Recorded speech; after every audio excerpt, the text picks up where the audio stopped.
All right. So you're saying?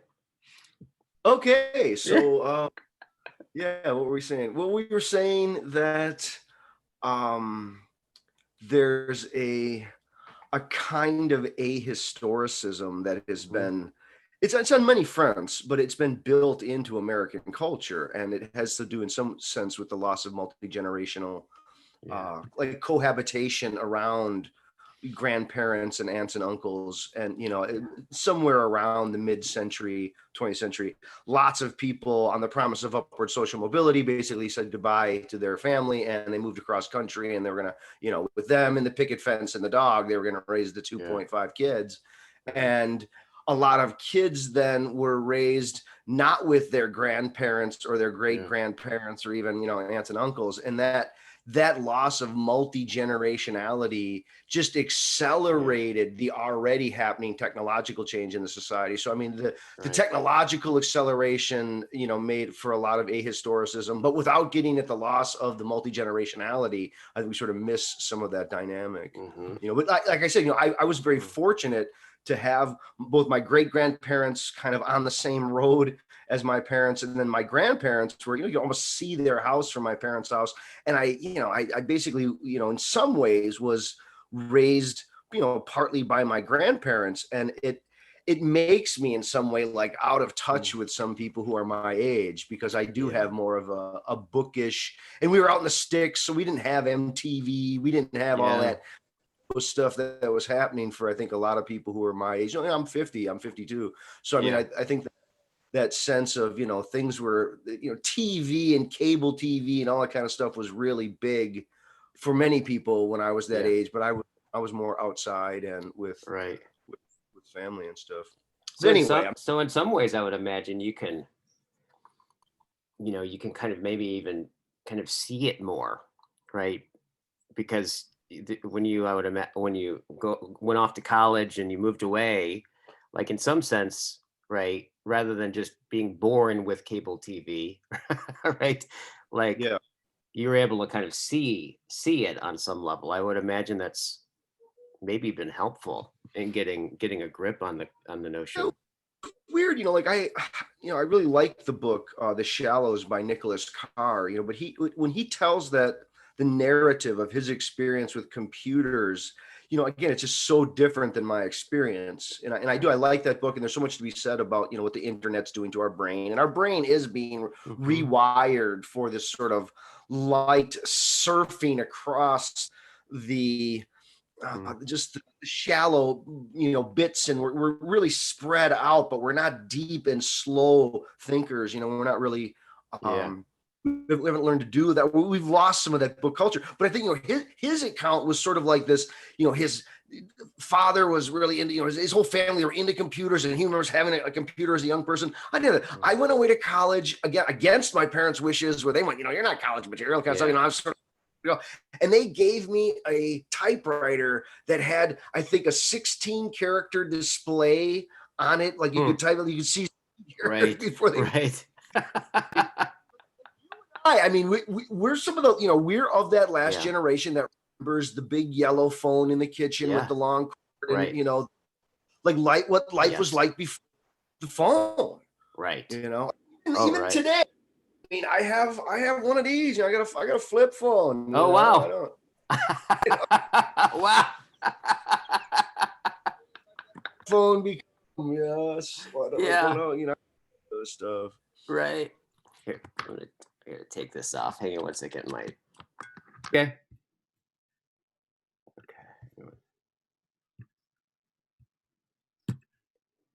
Yeah, I mean, I think I'm looking at this book by Andre Murr. It's a Death of Journal. It's called Post-Journalism: The Death of Newspapers, something along those lines. And it's really interesting to me how Twitter is, the mortal enemy. It's an extinction event for journalism. It's not a challenge. He says it's an extinction event. That Twitter has completely changed the way people understand news and news gathering and the news function. And it's been an assault on journalism itself. I mean, it's really Twitter is fascinating. Put journalists in a position where they have to compete, and then they're no longer journalists, really. They're marketers. and that's the tragedy. And I don't know any other way to do it. Like if I'm the newscasters, right? If like what's pulling everybody's eyes, and if their money is made and their survival is based on that, then they have to like all of a sudden have to have flashy titles, and where that just wasn't the case so many years ago, right? Oh, yeah, no, it's very interesting, and it's I mean, I think the long short of it is that the culture is rapidly changing. I mean, I think that's the moral of what's going on, is that I think humans have always been the most plastic of organisms, Yeah. but now culture is moving so rapidly that we're able to see some of the changes, the malleability of the human in like almost like live time. Like we're watching it happen in the way that most of it has been like either anthropological work or historical work, kind of piecing together that people have lived very differently over the epochs or at different time periods. And now we're able to see it partly through communication media, but Yeah. partly in our own lives. I mean, relationships have really been changed because of the internet, because of Totally. cell phones, Right. the whole relation of how people do business, just all kinds of things have really, Yeah. solved. Well, it shows just how, I mean, and this speaks, like deep into your work, which is, I mean, communication is at kind of the heart of everything, man. We I'm rereading Walter Ong's book, his like what is it? Word is it literacy in the word or something like that? It's basic one about the shift from oral Or orality authorated. and Yeah, orality. Yeah, that one. orality and And literacy. Yeah, that's a it's so I encourage everyone to read that book, right? Because it's just as an exercise of thinking, right? Of talk about what it takes to really kind of even comprehend what it was like to be in an oral society versus an alphabetic, right, literate society. It's not yeah. just one in which there was just the addition of a text and it's more convenient. No, it changed our consciousness, right? Yes, that is. I mean, the chapter in there called "Writing Restructures Consciousness" is an absolute classic, and that book is a classic for sure. Yeah. Um, I mean, I think, yeah, not only is that a great call, but I mean, Walter Ong, he had coined a term called diachronic phenomenology, and he was critical of Husserl and Derrida and Heidegger, Right. a lot of the existential tradition that I was sort of more trained in, Right. and I found myself increasingly persuaded by his arguments, and Cool. I've tried further work on this notion of diachronic phenomenology, that yeah, human consciousness has undergone significant transformations, and there's no more intimate way to transform consciousness than to change and transform the basic tools of communication. Yeah. That and when you moved toward literate noetics, that is the structure of memory, the way that conscious resources can be allocated and distributed, it really changes from oral noetics. Like oral noetics are grounded in a a need for rhyme and repetition and rhythm. Like that's why song lyrics, we can remember a lot of song lyrics because they have so much repetition and Right. rhyme in them. And so Totally. like even like advertising jingles are designed to be I guess useful or applicable to the widest possible audience, including the semi-literate. And so in a lot of cases you get use of these kind of earwormy kind of repetition and rhythm and rhyme, and Yeah. that's very important again for the oral noetics. But like right now, even though neither of us are using pen and paper, the actual gymnastics of the utterance, the way that it's unfolding in weird syntax and sort of literate sensibilities. We're using abstractions in certain ways, tolerating novelty. All of this would be alien to the oral mind. So it's, yeah, like you're saying, it's not just the fact of writing things down and having paper and pencil. It's that the way thought thinks as it does becomes very different once it's learned to think in terms of words being visible and something that you can sit still and try to organize in space. They're not, the spoken word isn't spatially arranged. And I think what for him too, one of the real important points is that Many people, they grew literate in their discourse, not from themselves being highly literate and reading and learning from reading. No, there's a big difference in this. Elizabeth Eisenstein has done so much good stuff on this. There's a big difference between learning to read and learning by reading. Learning by reading, actually, very few people are able to do. Some people can. Most people, they can learn read, and then when they start to read, they need other people's assistance in order to understand what it is they've read. I mean, yeah, Isaac Newton, perhaps, there were people who were self-educated, and there are people who can educate themselves through study, but it's a percentage. It's a small percentage of the population compared to the number of people who just kind of learn to read, and then they get what he calls lay literacy. So they go to church and they listen to the priest who's either reading aloud to them, and so the spoken word already is within a literate tradition, and it's unfolding according to sort of rules of grammar of writing rather than just spoken syntax. But then the preacher himself herself, they're generally highly literate, and so their habits of mind have already been structured by thousands of hours or many years of literacy, of experiences with reading and writing. And so a lot of people became, they've learned to talk like a book in spending their times around highly literate people. It wasn't just simply from the act of reading and writing. So like even right now, as literacy rates are waning and you're watching TV and people are sitting around watching TV, they're much more caught in a literate tradition than they would realize, because the people who are speaking on TV, a lot of it was scripted. Sometimes people are reading cue cards. There's invisible infrastructure of literacy that's supporting the whole linguistic edifice there. Right. You know what I mean? Totally. Well, just even being able to abstract isn't it even being able to abstract out the notion of the self, context independent. Like, I think I saw something where maybe I heard about it through Ong, but I think I maybe saw it somewhere else too, where they were asking people who were illiterate, right, to talk about themselves. And they couldn't do it they could only do it within a story. They could talk about themselves they couldn't separate the sense of self independent from like a narrative that it was embedded inside of. Whereas people and I would imagine this has to do with the act of what it takes to actually abstract at that level, even just your sense of self that's differentiated from its context or its narrative, right, on some level, it seems like that could only come about through literacy, right? Wouldn't you say? Yeah.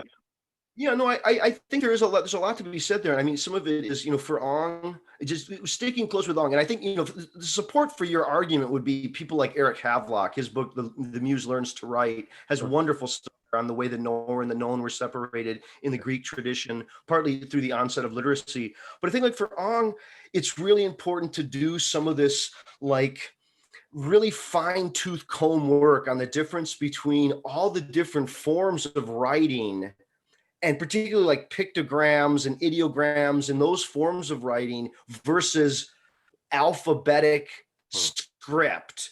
Alphabetic script is unique in that you're now getting characters to represent the phonetic elements of speech, as opposed to using characters to represent either things or ideas. Like take a pictogram, Ong has great stuff on this, where if I have a picture of a bird and I use that as like a pictogram to mean either something like the bird that I can see, or maybe even something like the idea of flight, like metaphorically sort of extrapolated as a metonymy there. I think he would say that what you're doing is you're using a physical object, the picture of the bird, to represent another physical object, the bird that you can see. But when I use the letters BIRD to represent sound, bird, something else is radically going on. That is, when you learn to imagine something wholly invisible, that's naturally evanescent event that has no inherent visible surfaces, it doesn't have any colors, and it inherently is an unfolding in time rather than a thing in time. It's an unfolding of time. Right. You're something very, very different. And when you're that's really different. Yeah. You're trying to learn think about your speech as if it were a thing just in space that can be looked at, held still, grabbed from different angles, like it's a three-dimensional object. Yeah, that's completely different than using pictograms and just other forms of writing where you're using images again to refer to other things. Wow. It just seems like there's this quality of, well, it's hard to, I mean, this is probably why, I mean, it demonstrates it probably why it's difficult to comprehend oral societies. And it's like, it's one of those things, it's weird. It's like one of those things of trying to comprehend what it was like is, is similar to like being able to see like for a second see the shape in the painting or the little like gestalt image, right? You're able to see the old lady's face for a second, and then you look back and you're like, oh, I can't see it anymore. How do I see it again? Where is it? You can see the old lady's face come out. I noticed that it's very similar to try to go back and understand Ong, right? In that way of oral culture. It's at that level of like having to access, it's a completely different, it feels like a completely different place that you must sit with your perspective to Yeah. comprehend it, right? Yeah. Which I would imagine, and when like from my perspective now with literacy, which just mostly tells me I'm structuring the world at ways that I can't even probably, I can't probably even see, to look back on the like prior to literacy, it just seems like life was so much less abstract or a different level of abstraction and so much more embedded, right? And it Yeah. starts to speak a little bit to what you're talking about. Like you and I are, we're at the precipice of a strange thing where we're of the species, you know, I think it's fair to say that the species where we can have memories prior to the internet, right? And I think it's a very different thing when people grow up, right, with multiple capacities for identity, right? Like an even name distribution, right? And then being able to organize those identities in different, like, God, that there's just a whole other thing going on that I don't even think we can understand right now, right? Yeah, it's way too, it's an infancy to really grasp what all of this is going to mean in 200 years, 300 years. Yeah, Consciousness being radically restructured. We're right. being, some of it would be a lot of McLuhan language, but if literacy, alphabetic literacy in particular, was an explosive technology that radically detribalized people and introduced sort of like functional, autonomous individual agents, something like that, who then formed publics, created governments, this kind of stuff. It's now we're in what he calls the implosion, and it's radically retribalizing people. So people are being retribalized. You have, instead of it being tribes based in geography, it's now tribes based in ideology. It's Coca-Cola Nation, it's a political party, it's religious affiliation, it's all these different kinds of, I'm one of these kind of people. Again, I think Ong just has such rich, again, support for all the things that you were just saying. He talks about the literate word versus the spoken word, and he says the spoken word is always a modification of a total context that's more than verbal. Yeah, speech Whoa. always in a context, and it's a modification of a total context that's more than verbal. Whereas the written word, it gives what Hirsch calls it, context free, or a context autonomous discourse. It sort of floats along, where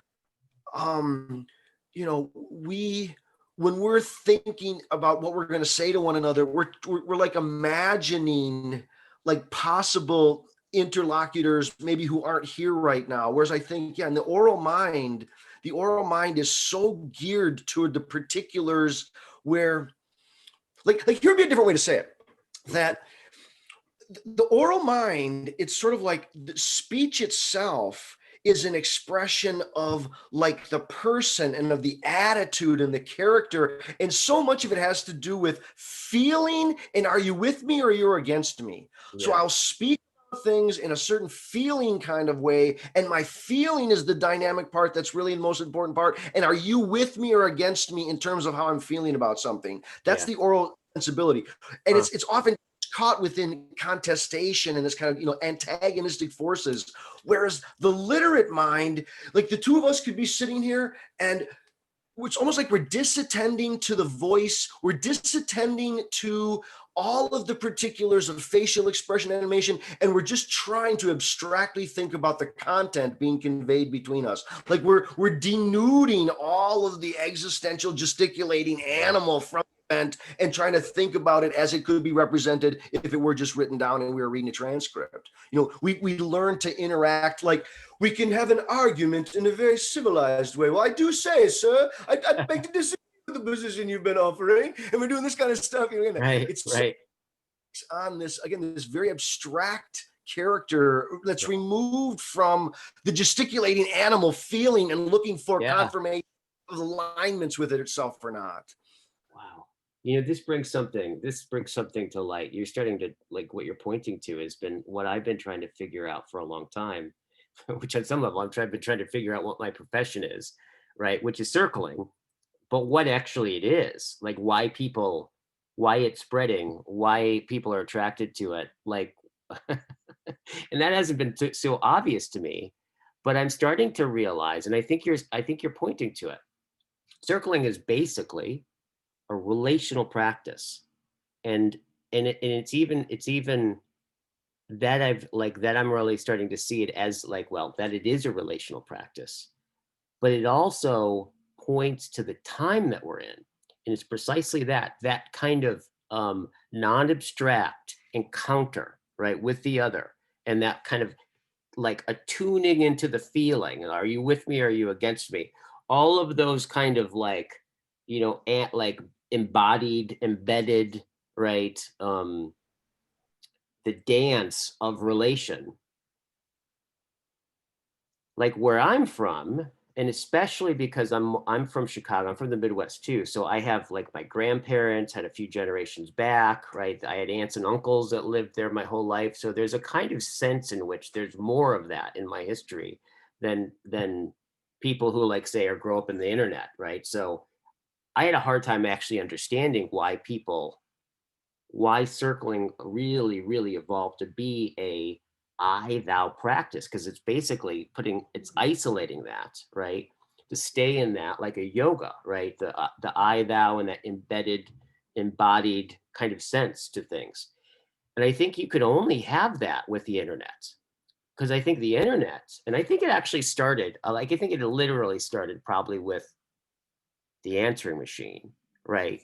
Where there's now a division or a break, or it becomes an option that if you want to have a two-way exchange, you can eliminate the embodiment aspect. You could leave a message on the answering machine, right? And of course, now that's in text, right? There's all these different ways in which when you uncollapse, um, like communion from communication, right? And you make that optional. Well, communion's really awkward, right? If you think about how much ambiguity is involved, right? And in the normal conversation, it's like it's intensely complex, right?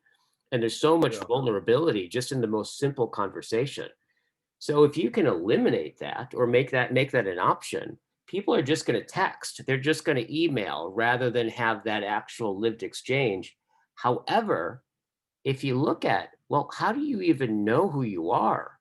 But through those kind of living exchanges with your parents and your community, and like, so if you consider how forming they are to personhood, right? Those exchanges, and then you make them an option, right? Um, then you're going to end up, then you start to have this situation with circling where it's very interesting, where circling becomes like the gym is for the body, right? Where before there were really such a thing as a gym before the Industrial Revolution, right? It wasn't until, Oh, right, we had to like functioning, we took away movement from functioning. Then all of a sudden our bodies became something completely different that we had to have yeah, gyms for. So in a similar way, that's starting to happen in terms of relationship. And I think I'm yeah. at the center of it was circling and just kind of responding to it and trying to make sense of it. But this really gets at that, right? interesting stuff. I mean, I think, for McLuhan, the media ecology tradition, they would say, the key break happened, mid 1800s with the telegraph. And Yeah. because you had a separation between communication and transportation. Before that, transportation and communication almost ran concurrent, but suddenly now you could have a message travel faster than the messenger. And, okay, there were smoke signals and other things, but in general, you had carrier pigeon, or you had by rail or by horseback. I mean, again, transportation and communication were somewhat synonymous. The telegraph radically severed that, and it led for, again, increasingly decontextualized information, like news from nowhere that people didn't understand its relevance.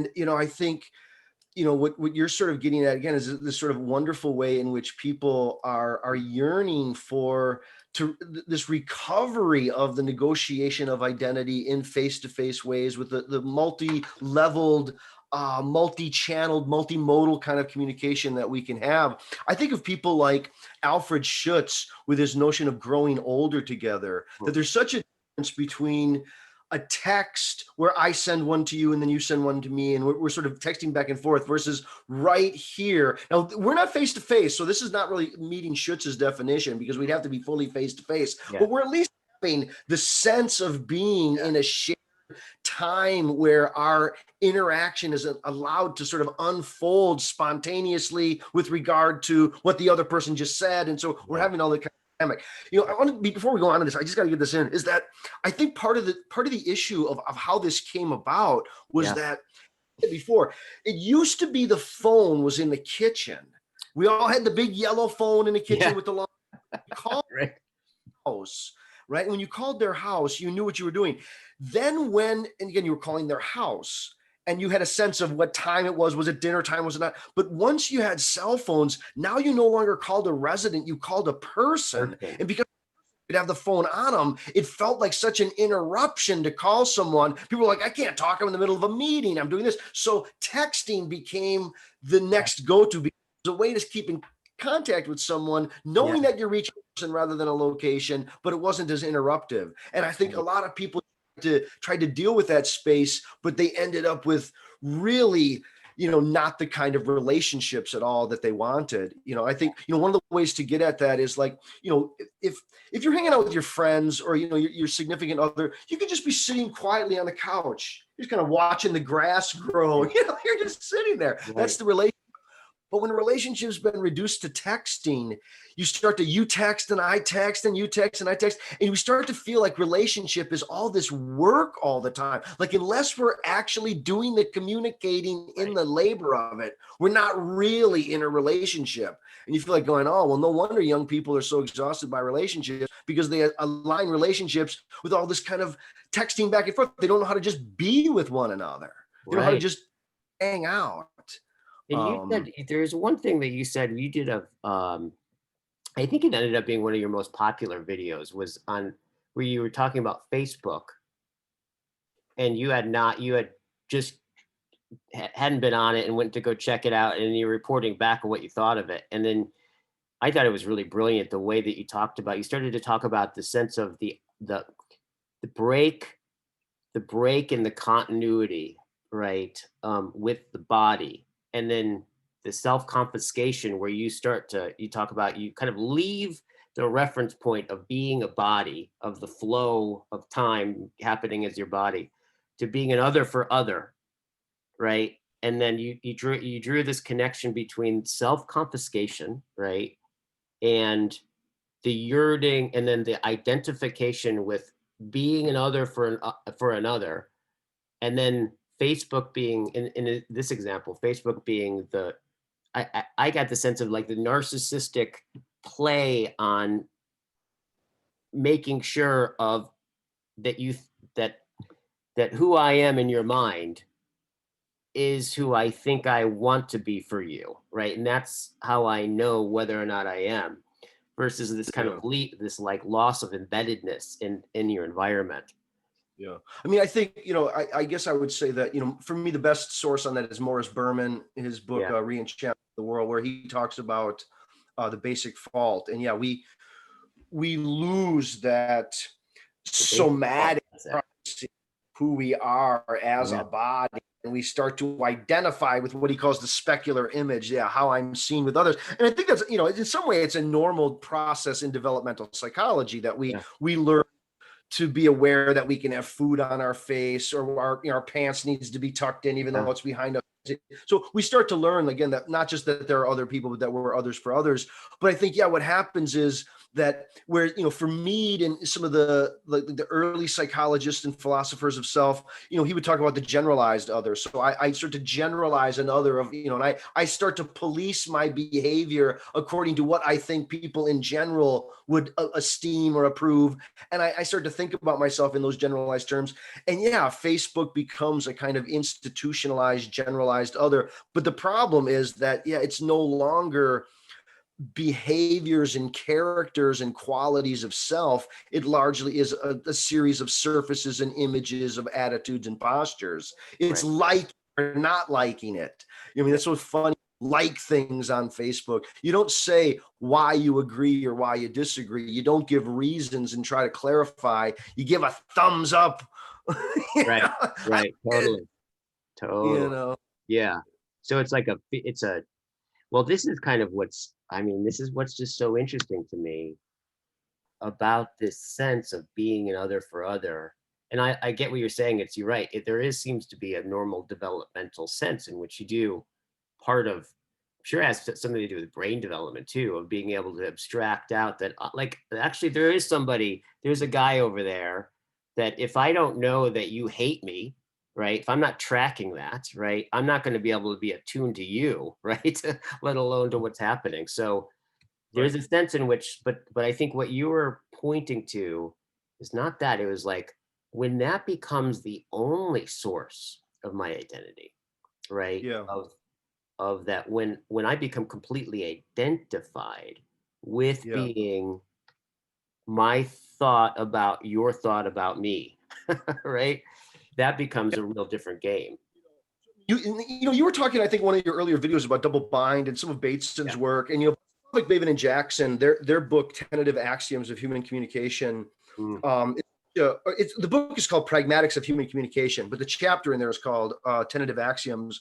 And it goes back to this discussion we were having about the difference between the oral and the written sort of sensibilities, because what they would say is that, and it's coming off of Bateson's work, but that when you spoken message, like as we're talking back and forth right here, right now, it's not as if there's just a message being sent. It's that by way of facial expressions, by tone of voice, by levels of distance and inclusiveness, eye inclusiveness, all these different dynamics, a multimodal, multi-channel sort of thing going on, that we have something like, at the very least, there's a content, there's like what we're talking about, but then the relationship level of like how we're managing our relationship independent of whatever we're talking about at all. And they say that there's at least 3 meta level messages that are accompanying any message, no matter what people are talking about. And those 3 messages are something like, this is how I see myself. This is how I see you. This is how I see you seeing me. So here's an example, right? You're at a party, right? And it's a fancy party. People are carrying around like shrimp and this kind of stuff. And you see a woman approach another woman, and she comes up to her and she says, "Are those real pearls?" And then later you see another woman come up to that exact same at the party and go, "Are those real pearls?" Now the exact same message was sent, but how it was sent, the tone, the facial expression, the demand, the deference, all of those things are weighing in and accomplishing a very different kind of relationship level of something, very different senses of, this is how I see myself, this is how I see you, this is how I see you seeing me. And I think we as literates, we can like disentangle that and go, there was what was said and how it was said and the gesture. Whereas I think for the holy oral mind, the entire thing is an event, and how you meant it is what comes across. And that's what you experience. You're like, person's a bitch. Person was so nice to me. I just totally. It in. Yeah, totally. Yeah, absolutely. Absolutely. They're experiencing the particulars of the event in terms of the overall meaning that they take from it. We're here disentangling all the elements in a very abstract way, trying to think about situations where right now we're talking about cocktail parties that are non-existent in the abstract. There's these fictional people. I think this, when you look at, Luria's work on illiterate peasants in Russia, it's so interesting. Like they would say to the peasants, so Novoya, he lives up in the north, and in the north there are only white polar bears. Novoya sees a polar bear. What color is the polar bear? And they'd go, I didn't see it. And they were like, well, no. And, it's like they kept trying to give like these logical syllogisms. And some people, they extrapolated from it something along the lines of illiterates were unable to think abstractly. And other people came in and went, no, you're inferring much too much. It's that they didn't accept the speech genre of, just abstractly entertaining things without having seen it themselves with the particulars. Yeah. Yeah. Oh, interesting. Wow. That's very funny. Wow. So how is this? So this is one of the things that I just thought as we're talking about, right? It starts to get it to your latest book. Congratulations, by the way. Yeah, congratulations. Thanks. What's the title of it again? It's not being haunts being. Not being haunts being, right? Being right here it is. I got my copy here. There it is. Oh, right on. Congratulations, my friend. Thanks. It's subtitled on possibilities, morality, and death acceptance. Oh, okay, got it. So one of the things that I know that I've been talking a lot. This just keeps coming up on with most of the people that I've been talking with on the channel and in my work and everything, which is this experience of nothingness, right? This sense of nihilism, right? What that is, right? The kind of the loss of like the nothing being the not or the absence, but also this possibility that I think maybe, and I'm just curious what you think about some of this stuff, but which is this kind of, for example, this notion of sunyata, right?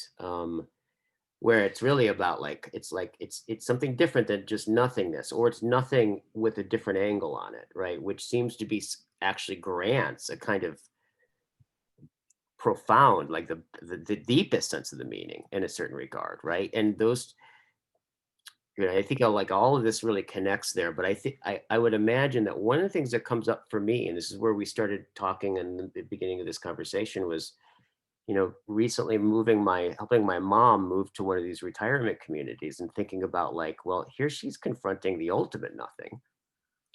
And it makes sense for her and our culture, as it does for a lot of people, to move into this. It's like literally a simulacrum, right? It's a Disneyland, right?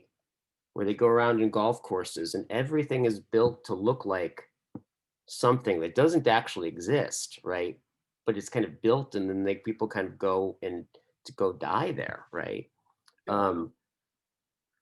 This just starts to get at the heart of this sense that I think is in some sense is haunting most of the people that not many people have. I don't think that many people have this sense of they're talking about nihilism explicitly, but I keep hearing them talk about it, right?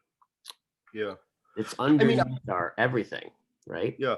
I'm trying to do my argument would be that you can fully accept death without sliding into nihilism. Good. And it does do with a kind of recovery of a certain understanding of what one means by non-being or absence. And I think there's a family resemblance of a whole host of different kinds of and related phenomena. So I don't think there is just one thing, like nothing or non-being, and they're all just, different variations of the same thing. No, there's family resemblances among and across a whole host of different phenomena. Everything from thirst and the sense that I haven't had enough to drink lately, or that I need food, metabolism is its own sort of incompleteness in relation to what I'm not, but my own dreamless sleep, my own, headlessness. I really love Harding's stuff on the headless way. I think that's some of the, just best stuff, which is very much aligned with the sort of Eastern, orientation, yada, this kind of stuff. But, here would be a very simple way to think about it. And I know that you had seen some of the videos because you had some comments on some of them that, we were sort of chatting back and forth in the comments section. But it's like, in my world, because I'm always here in my world, I've never not been in the world that I'm, walking around in, like I can be aware of the fact that there was a world before I was born, but that's not the world that I'm directly aware of. The world that I'm aware of is that world that's always already included me, right? So it's like, it's sort of like it's there. And I can experience lots of forms of absence. Like I can go, oh, my phone's not in my pocket. I left it upstairs. Or I look and I go, oh, my keys aren't in the drawer. Or I can have these senses of like actual noticing absences in the world. And then I can start to think about that ultimate absence, which I can never experience because it's unthinkable. But I think we can, if we're honest, we can feel it's on the cusp of consciousness, which is that I will not be at some point. Like, I can think about other people dying. I just had a close friend die, and it's so hard. I notice her absent here, but I'm not going to notice my own absence when I'm gone. I'll be dead. I won't. Yeah. But right now I can think, or I can't think the thought of what my own death will be, but I can infer from senses like what my own dreamless sleep was, what it was like, like where was I before I was born? I wasn't worried about the passage of time there, and I think there's a big difference between never having been born and no longer existing. I think those are qualitatively different. I mean, I do think there's a sense in which, however massive or minuscule, those who have entered existence, they make their mark, whereas those who have never existed are nothing other than an imagination in other people's like minds. There is no person there. Right. David Benatar has a great book it's a very interesting book called Better Never to Have Been, where he tries to lay out antinatalist philosophy, which I'm not an antinatalist, but I've learned a lot from that, and I think it's a great foil to a lot of pro-lifers. But in there, he has a wonderful line where he says, there is no person who is lucky enough to have never been. Yeah. There is no person who is lucky enough to have never been. And I think his point is that non-persons can't not be there. There's nothing there. Yeah. So you can't have a harm. You can't deprive a benefit from a non-existing person. Yeah, totally. Like this is like Rilke, I think in the Dueno eulogies, like he gets at this by exalting those who have died young. Essentially, like he talks a lot about that in the eulogies of like praising the sense of the ones who died young or the ones we see, like we crave to be on some level, right? And I think it starts to get at that.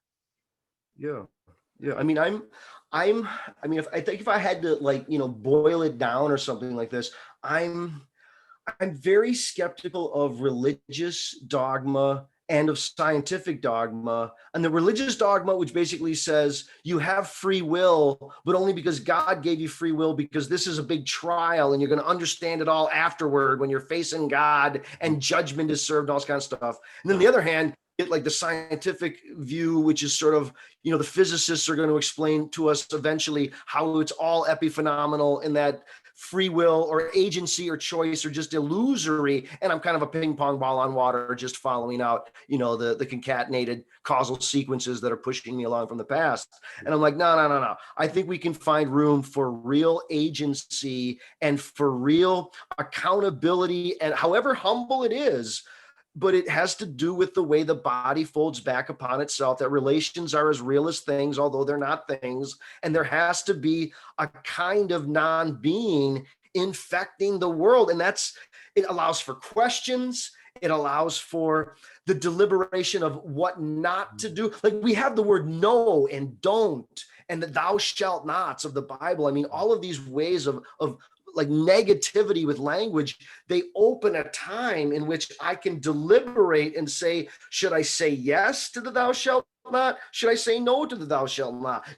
I can think about possibilities. And once I have those capacities, I have agency. And, and I guess, on the other hand of this, I'm trying to argue against the and I know it's controversial, but I'm arguing against this notion of like a metaphysical soul that's going to go on after you're dead. You know, I kind of feel like going, people are underestimating who they are while they're alive. They're this radical emptiness. They're the headlessness that makes room for everything. You're a place and moment of the world worlding. You're not a thing just on a world representing a world that goes on independent of you. Some of the world can't even be what it is without your assistance. Yeah. Well, you're the world is worlding. You're something it's doing. Right. Same with other people. You know, Right. I think people understand themselves as partly other people, as they could only be who they are with others' assistance, that others can't be who they are without, you know, their assistance. And we start to realize ourselves as part of the earth, as partly other people, as socio-historically constituted.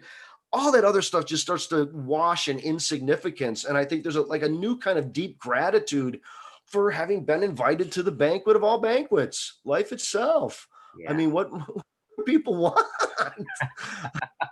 Right. You know, all of this, like, what do you think you get to have for knowing all that you know, to be able to have experienced all you've experienced, you know, to watch nature shows and to just be astonished at all the complexity of nature and life, and to hold a lover's hands and to taste fruit and all this kind of stuff. You think you should get all of this and then also an afterlife? Who do you think you are? I mean, I think people, I mean, just be grateful, go for having been and having known Right. this is death, with death acceptance as the ultimate gratuity. Yeah. Yeah. Be gracious and grateful for having known that there is such a thing as this. And even if global climate change wipes us all out, we talked about this before, you're always already more than you could ever achieve or accomplish. Yeah. Yeah.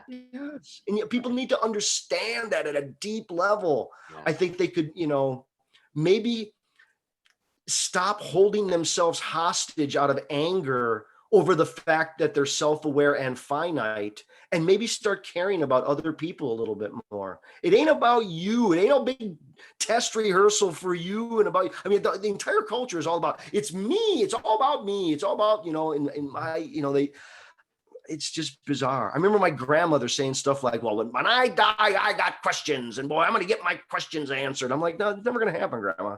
You're never going to get your questions answered, you Right. know? And Right. people like, they claim to love God, and yet they don't like other people. Like they, you know, they think God is a white man. Oh, Jesus was white, and well, why would God have a certain skin color, but then not have his son be the same skin? I mean, they have these ridiculous horseshit ideas about God. And God sits and he has feet and Right. has a penis. You know, all this kind of Right. ridiculous. The man, you Right. know. And it's absurd. But I'm not an atheist. You know, I'm not. I Right. don't. Then I completely disidentify with the atheist, and I would just go. You need a very simple argument, which is everything we see is caused by something.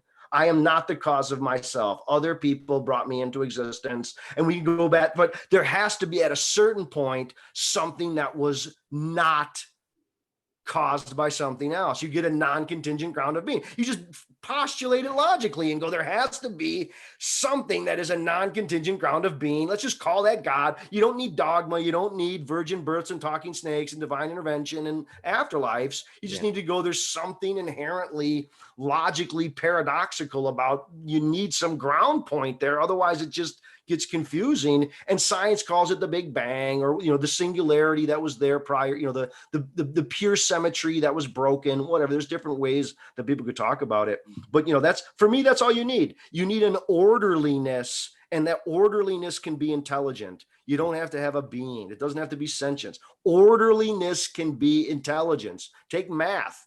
I mean, math is a kind of supreme intelligence, but it's nothing other than orderliness. And it's a symptom of the orderliness of the universe. Yeah. Totally. Really liked everything you just said. And I got the sense as I follow that, like that line of just that sense in which, like, I think it's literally true, ontologically speaking, isn't it? It's like, to I know, I'm reading this book right here right now too. Of course, I always got 8,000 books going on at once, but this one where Love it, man. I love the early Heidegger. I'm so about the early Heidegger. His stuff on exhibitive disparting in there. He's got some great stuff on predication. Yeah, yeah. Yeah, Well, in this one, he just really kind of lays it out where he just shows that the problem of Dasein, right, of human, essentially the being of human being, is essentially the same problem of transcendent itself, right? that's right. Right. And I think that starts to another way. I think you say that in another way when you say, like, our being is already always the nothing that haunts, right? That's right. I think in That's your right. When first book, you say it in the sense, I think you say it the sense that we are the, um, like we haunt the earth, right? We decompress the the darkness of the earth in a certain sense and open it to its own horizons and it becomes a world, right? All yeah, these ways of getting at this relationship with nothing, right? This relationship with consciousness, right? Is so close to just the very heart of what we are, right? Um, that's right. That's really right. When appreciate that. Heidegger talks about the being of beings, Yeah. the being of beings is not a being, and the being of beings is inseparable from the nothing that nuts. I mean, I think for Heidegger, that only a being who could entertain nothingness could entertain the being of beings. Yeah, the being of beings has to entertain them as possibles. Right. Yeah, I mean, that's part of the way that we actually experience the world. And I think that's right. It does have to do with transcendence. We're naturally the transcendent being. I mean, I think that book may even have the line. I think I'm not sure that I think that may be the book that opens with the little epigram there. We are beings of distance. The human being is a being of distance. And I think you're right that consciousness is the exemplar. Yeah. People want to say, well, what do you mean by nothing? Or what do you mean by non-being?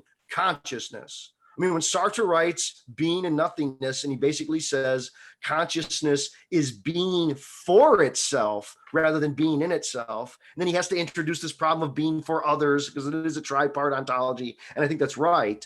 But yeah, if you say to people, is time real? They have a tendency to go, of course it is, if you say to people along, that same sense, if you say, is consciousness real? Mm-hmm. Oh, well, yeah, I don't know, but yeah, I guess consciousness is real. Then if you say, is nothing real? They go, oh, no, there's no such thing as nothing. Well, Yeah. there couldn't be either consciousness or time without non-being. Yeah. Yeah. Absolutely. Absolutely. And that kind of as I was going to ask you about this, because I always felt that there's a space for a kind of ethics. It seems to me, right? And it's in that point in that video that I've always just really enjoyed of yours, where I think it's called Fear and Death or something. It's where you talk about, like, you present this. It's like 4 minutes long, and you present this dialectic between this sense of the obsession I think people have, right, with being someone, right, like just the sense that you could justify your own existence by what you've contributed, and then you show the other side of that dialectic, which is when you say you're already more than you can ever accomplish, right? um that video, I love that video because it starts to get at something, and where it's drawn a lot of my thinking, right, is in response to that that yeah, when you get something like you're already more than you could ever accomplish, that what you are can't pay off the debt for that you are, right, in some sense. Then there's this way in which it's kind of like, well, and I think that you start to speak at, well, what is it though? It's like, well, you get to experience all of it, and you get to say what you think about it, right?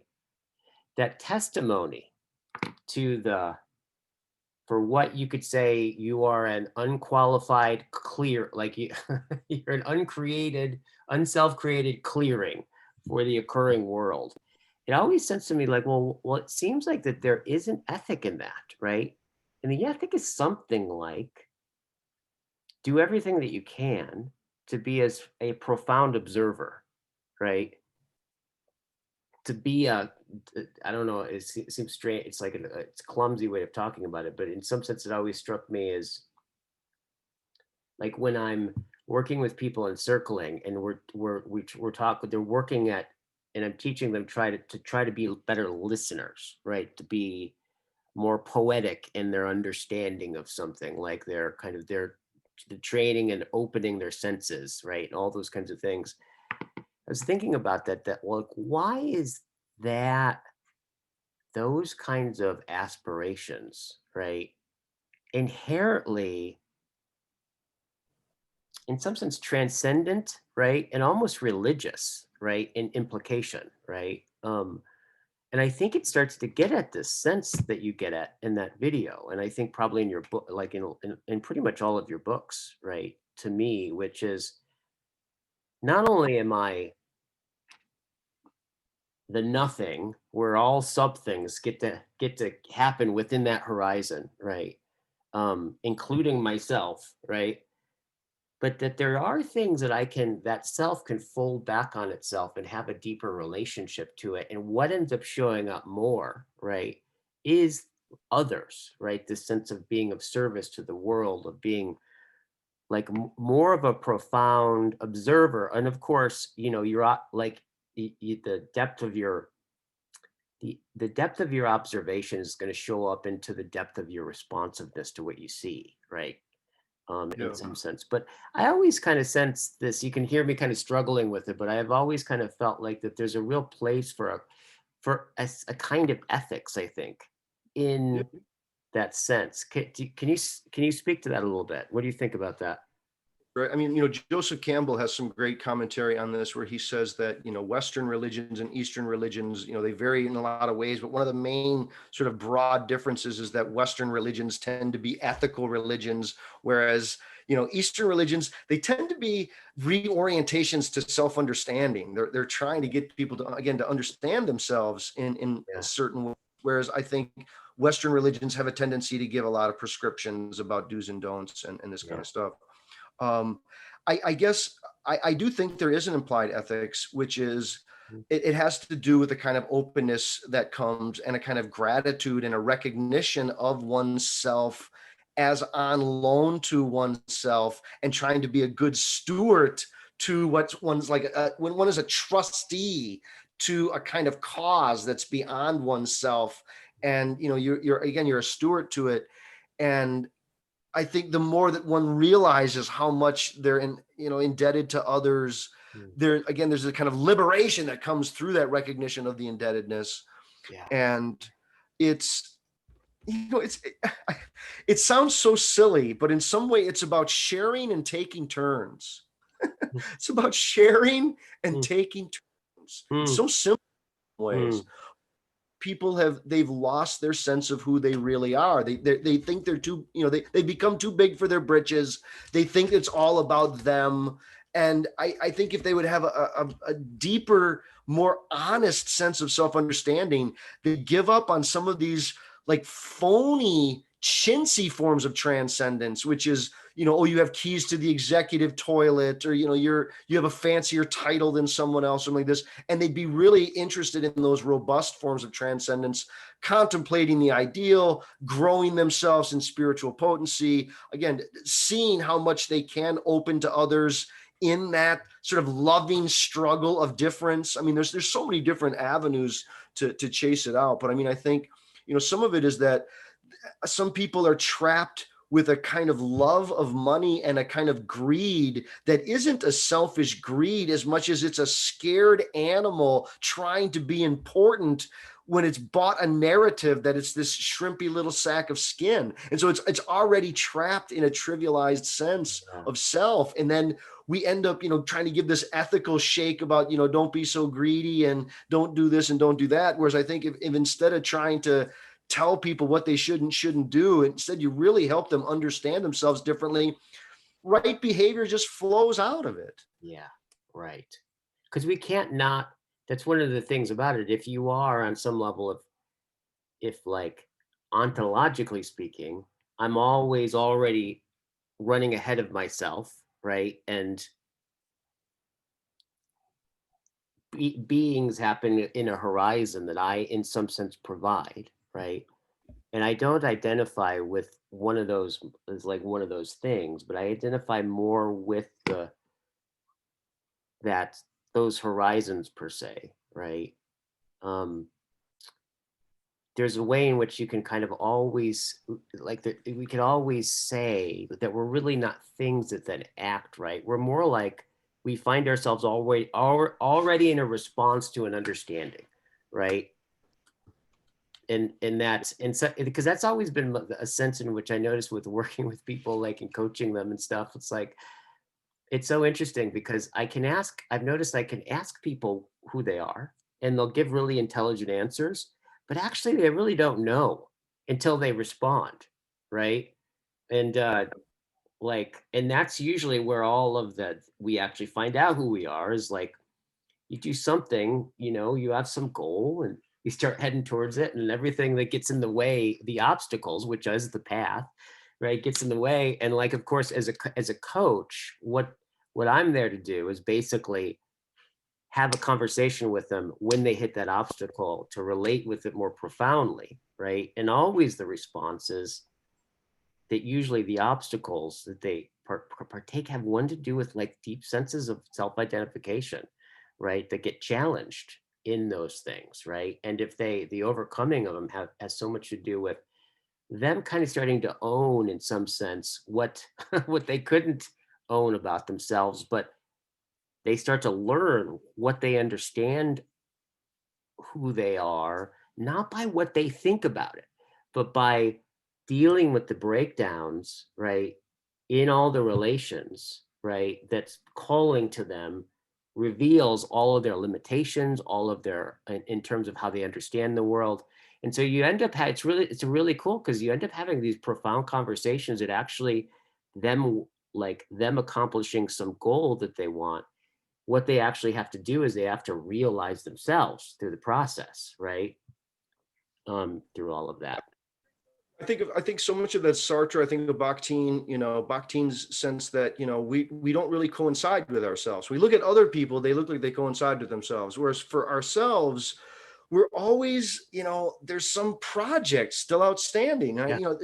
It's this so well that, and this is why existential psychoanalysis has such, value, because people struggle with what they're doing with themselves, with how their lives matter and to whom and to what degree. And there is always this sense of, well, now what will you do? And you say, well, I don't know, I'm going to have the weekend off. And they say, well, what will you do with your weekend? You say, I don't know, I just want to make it to retirement. Well, what will you do with your retirement? And it's not just this like American, busy, you have to be productive sort of stuff. It's more the sense in which we always have this sense of, there's still something outstanding that I'm going to have to deal with these possibilities, including ultimately how I'm going to die, and how is that going to go down?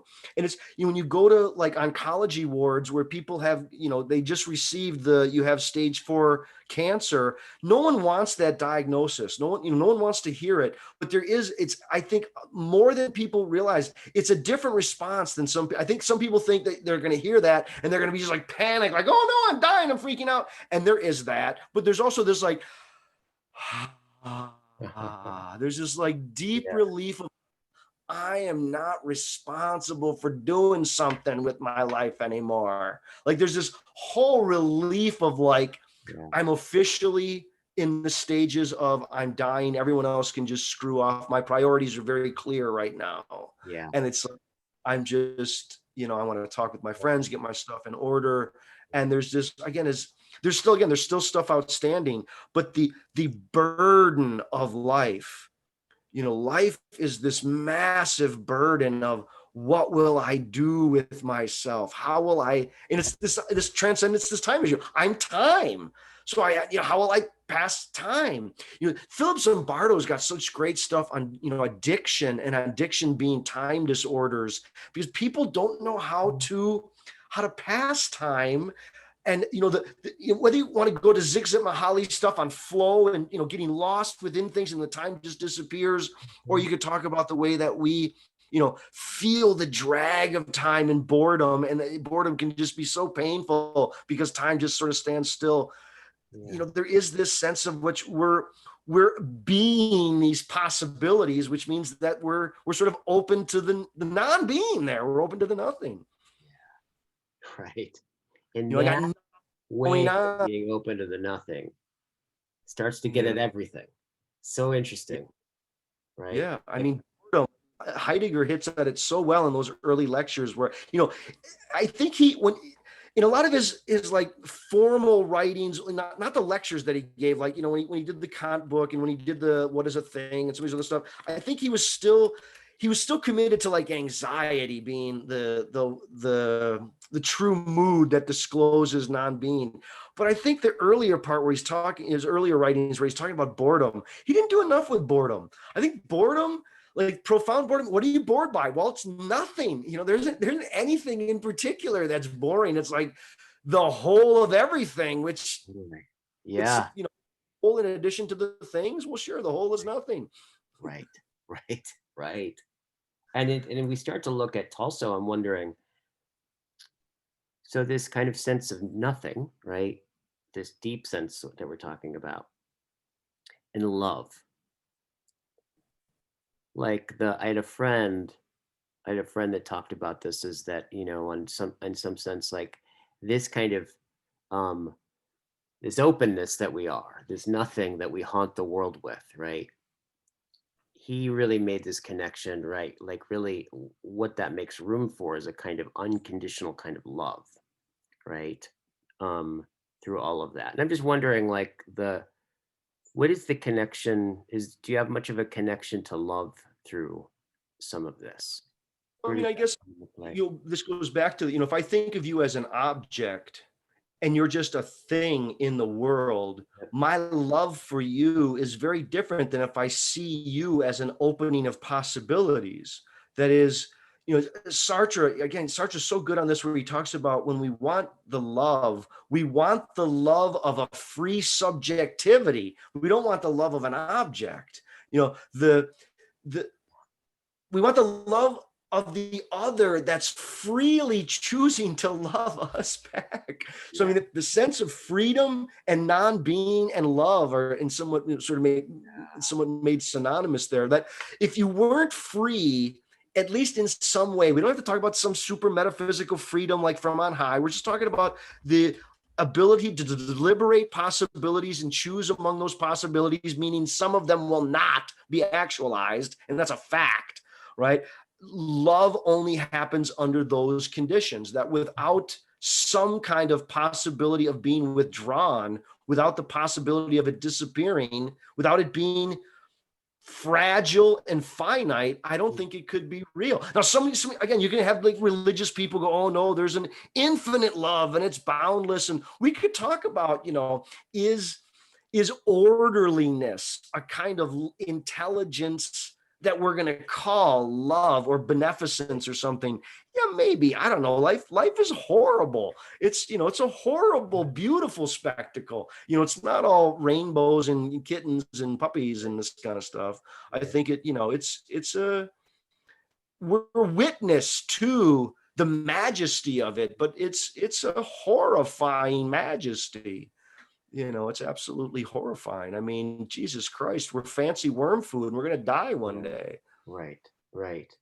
And that week it just struck me about, like, I kept, for some reason, as you're talking about both the horror, and the innocence, I just kept seeing I noticed I kept picturing someone's face and the eternity. Like, how you can see someone's life in their Yep. face, right? There's a way in which an old person's face, like there is you can see all the sunsets in some level. You can see everything that was timeless about them, that they lived through time. That I mean, I think in some way, like the spiritual, for me anyway, like some of the spiritual message is, Mhm.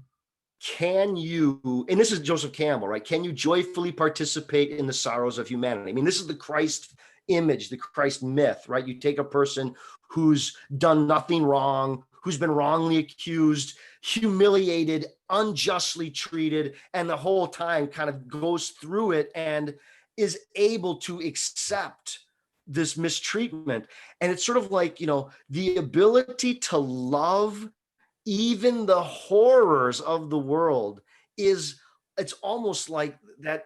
It's the spiritual register of the freedom that we have, that we can, despite it all, and go, oh my word, there's so much injustice and hardship, and everything from the kind of cruelties of the world, on differences of bodies being, born with disablements and all that range, from this sort of stupid social historical inequalities that we bring upon one another.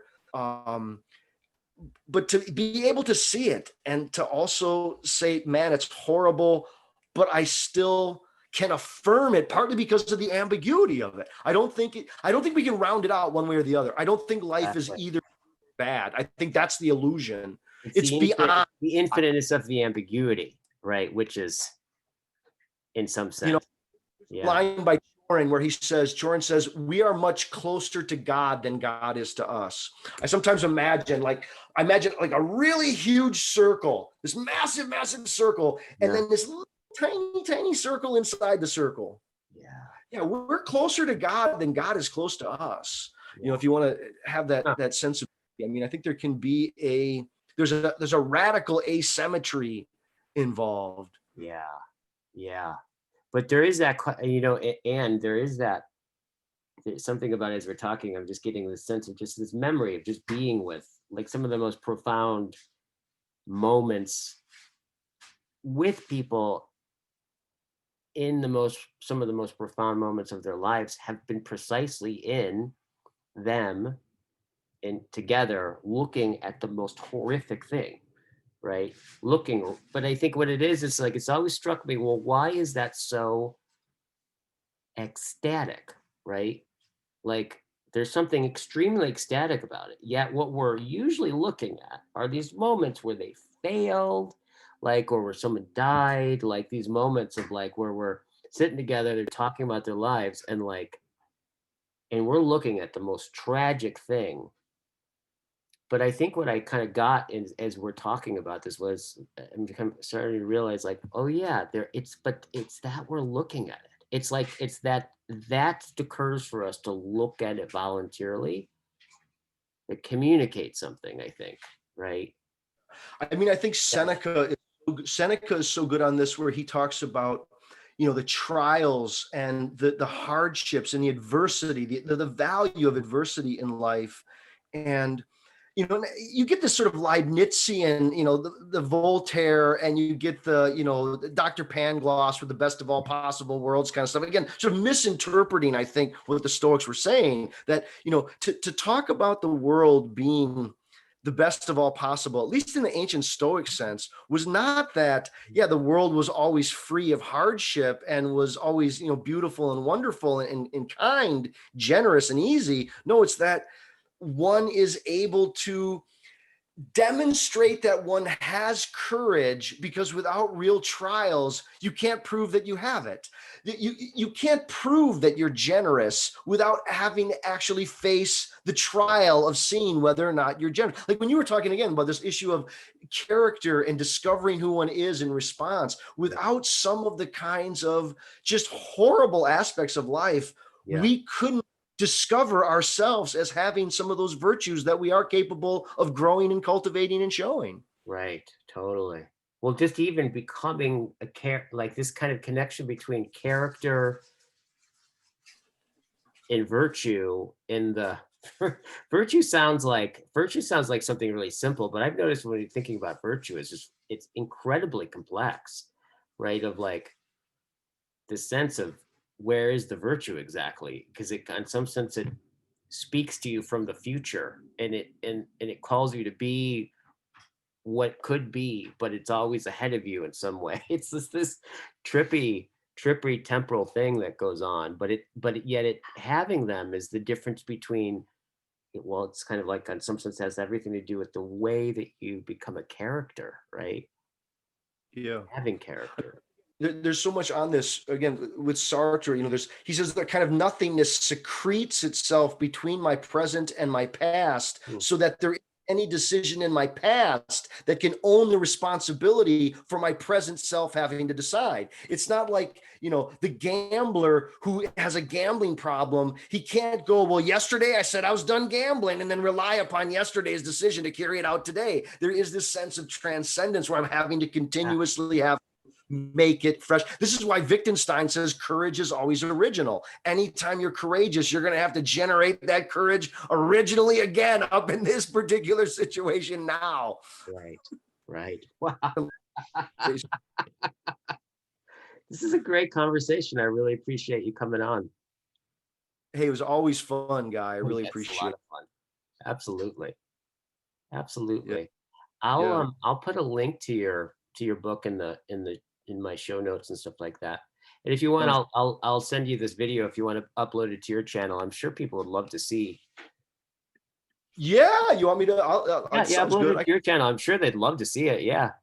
I'll post it. And I'll see if I can do a little bit of a real quick. And I'll see if I can shout out for you or something. Okay, great. Right on. It's good to see you. Let's do it again. Good to see you. Take care of yourself. Right, okay, I'll do it again. Okay. Bye. Bye-bye.